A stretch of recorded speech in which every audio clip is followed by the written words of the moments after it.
BJP Telangana వ్యవహారాల incharge Sunil Bansal రేపు రాష్ట్రానికి వస్తున్నారు. బీజేపీ రాష్ట్ర కార్యాలయంలో ముఖ్య నేతలతో సమావేశం కానున్నారు. ఎమ్మెల్సీ ఎన్నికల ఫలితాలపై సమీక్షించనున్నారు. బీజేపీ రాష్ట్ర అధ్యక్షుడి ఎన్నికపై అభిప్రాయ సేకరణ చేయనున్నారు. స్థానిక సంస్థల ఎన్నికల కార్యాచరణ, వాజ్పేయి శతజయంతి ఉత్సవాలు, రాష్ట్రంలో తాజా రాజకీయ అంశాలపై రాష్ట్ర బీజేపీ నేతలతో సునీల్ బన్సల్ చర్చించనున్నారు. పూర్తి వివరాలు ఇచ్చేందుకు మా కరెస్పాండెంట్ నాగేంద్ర ఫీల్డ్లో సిద్ధంగా ఉన్నారు. నాగేంద్రతో సునీల్ బన్సల్ ఏ టైంకి చేరుకుంటారు, అసలు ఇంకా ఏ అంశాలపై చర్చించే అవకాశం ఉంది?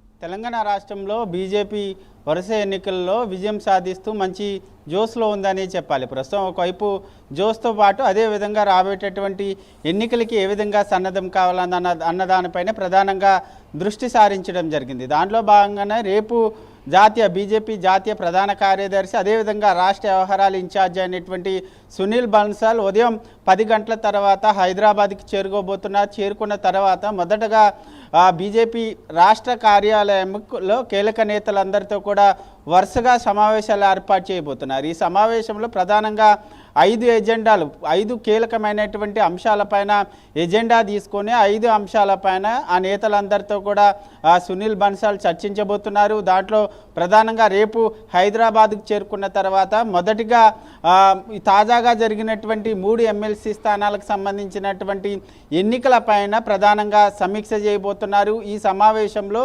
మొదటగా ఏదైతే 3 ఎమ్మెల్సీ స్థానాలకు సంబంధించి అందులో ప్రధానంగా కరీంనగర్, ఆదిలాబాద్, మెదక్, నిజామాబాద్కి సంబంధించినటువంటి 2 ఎమ్మెల్సీ, ఒకటి టీచర్తో పాటు గ్రాడ్యుయేట్, ఈ 2 ఎమ్మెల్సీ స్థానాలను కూడా బీజేపీ కైవసం చేసుకోవడం జరిగింది. అదేవిధంగా మరొక ఎమ్మెల్సీ స్థానంలో ఓడిపోయినటువంటి పరిస్థితి, అది ప్రధానంగా వరంగల్, ఖమ్మం, నల్గొండ, ఈ 3 పార్లమెంటు నియోజకవర్గాలకు సంబంధించినటువంటి స్థానంలో టీచర్ ఎమ్మెల్సీ స్థానంలో బీజేపీ 5వ స్థానానికి పరిమితమైనటువంటి నేపథ్యంలో ప్రస్తుతం మొదటగా సునీల్ బన్సల్ బీజేపీ రాష్ట్ర కార్యాలయంలో ఈ ఎమ్మెల్సీలకు సంబంధించినటువంటి అంశంలో ప్రధానంగా ఇన్ఛార్జీలు కానీ అక్కడ ఆ ఎమ్మెల్సీ ఎన్నికలకు సంబంధించినటువంటి అంశంలో నియోజకవర్గాలకు సంబంధించి ఎమ్మెల్సీ కమిటీలను కూడా ప్రత్యేకంగా వేసినటువంటి నేపథ్యంలో వారందరితో కూడా మొదటగా సమావేశమవుతారు. సమావేశమైన తర్వాత గెలిచినటువంటి ఎమ్మెల్సీలను సన్మానించడంతో పాటు అదేవిధంగా ప్రధానంగా ఈ 2 ఎమ్మెల్సీ స్థానాల్లో పనిచేసినటువంటి నేతలందరినీ కూడా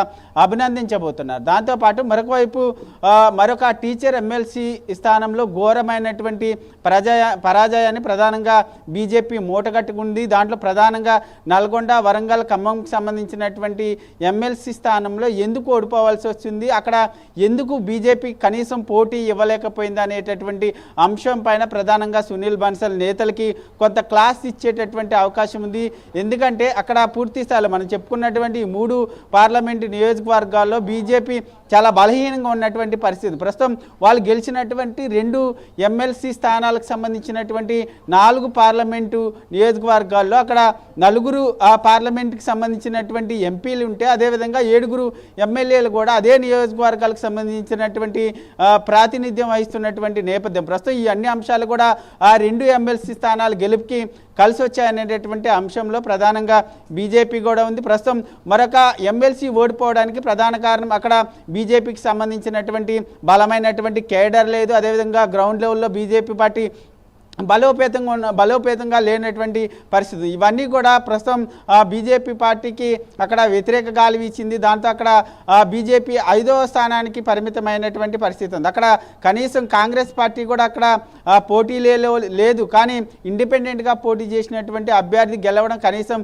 బీజేపీ పార్టీ పోటీ ఇవ్వకపోవడం పైన ప్రధానంగా ఎమ్మెల్సీ అక్కడ ఎవరైతే ఇన్ఛార్జీలుగా పనిచేశారో ఆ లోకల్ కేడర్కి సంబంధించినటువంటి నేతలకి కొంత సునీల్ బన్సల్ క్లాస్ పీకేటటువంటి అవకాశం కనిపిస్తుంది. ఈ అంశంతో పాటు మరొకటి స్థానిక సంస్థల ఎన్నికలపైన ప్రధానంగా ఇప్పటికే బీజేపీ పార్టీ ఫోకస్ చేసింది. దానిలో భాగంగానే ఇప్పటికే బీజేపీ ఒక ప్రత్యేక కమిటీని సైతం స్థానిక సంస్థల ఎన్నికలకు సంబంధించినటువంటి అంశంపైన ఒక కమిటీని సైతం వేసినటువంటి పరిస్థితి ఉంది.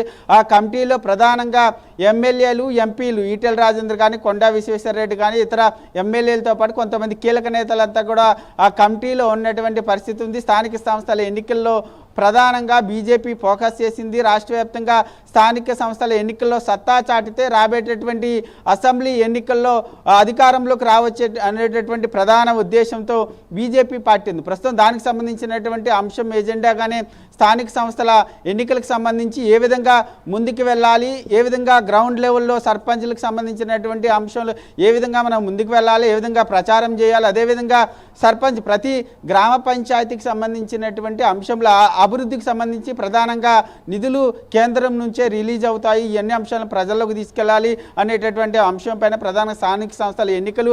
అదేవిధంగా మరొక వైపు అటల్ బిహార్ వాజ్పేయికి సంబంధించినటువంటి శత జయంతి ఉత్సవాలు కానీ, మరొకవైపు వన్ నేషన్ వన్ ఎలక్షన్కి సంబంధించినటువంటి అంశం పైన ప్రధానంగా నేతలందరి అభిప్రాయాలను కూడా తీసుకోవడంతో పాటు అదేవిధంగా రాష్ట్ర అధ్యక్షుడి ఎంపికకు సంబంధించినటువంటి అంశం పైన ప్రధానంగా నేతల అభిప్రాయాలన్నింటిని కూడా తీసుకొని ముందుకు వెళ్ళేటటువంటి పరిస్థితి కనిపిస్తుంది. ఎట్టి పరిస్థితుల్లో కూడా రాబోయేటటువంటి అసెంబ్లీ ఎన్నికల్లో అధికారంలోకి రావడమే లక్ష్యంగా బీజేపీ పార్టీ ప్రణాళికలు రచిస్తూ ముందుకు వెళ్తున్నటువంటి పరిస్థితి అయితే కనిపిస్తుంది. రేపు రాష్ట్ర కార్యాలయం కేంద్రంగా ఉదయం నుంచి సాయంత్రం వరకు కూడా వరుసగా బిజీగా సునీల్ బన్సల్ గడిపేటటువంటి అవకాశం అయితే కనిపిస్తుందని చెప్పాలి.